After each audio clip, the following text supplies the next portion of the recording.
বিধানসভা নির্বাচনের আগে হ্যামিল্টনগঞ্জে তৃণমূল কংগ্রেসের পোস্টার ছিঁড়ে ফেলার ঘটনায় উত্তেজনা তৈরি হয়েছে।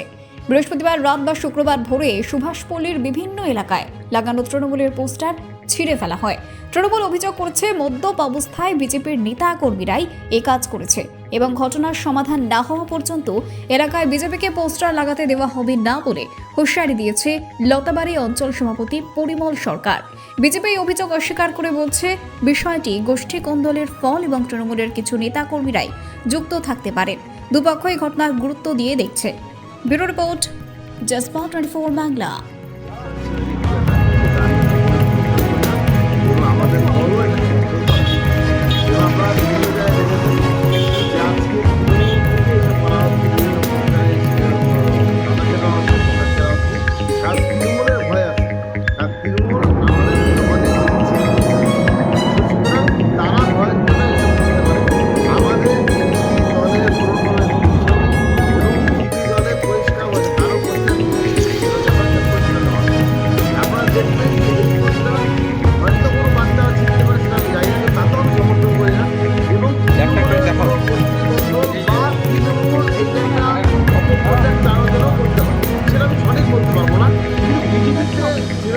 এটা আমি দাবি সহকারে আপনাদের বলতে পারি।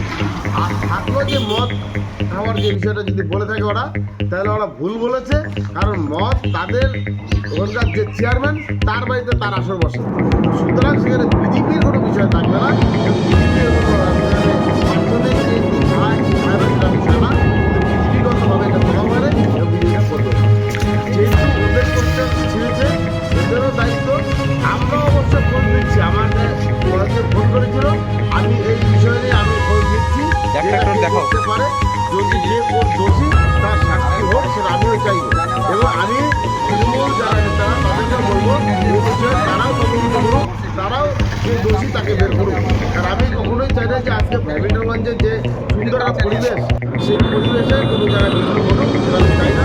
তো আগামী দিনেও যাবো না। এবং আমাদের দলে আমি আপনাদের মাধ্যমে প্রত্যেক যে ঘটনা যে করেছে সেই দোষীরা থেকে শাস্তি দেওয়া হোক এবং যে কোনো যে করেছে তার খুঁজে বের করা হোক।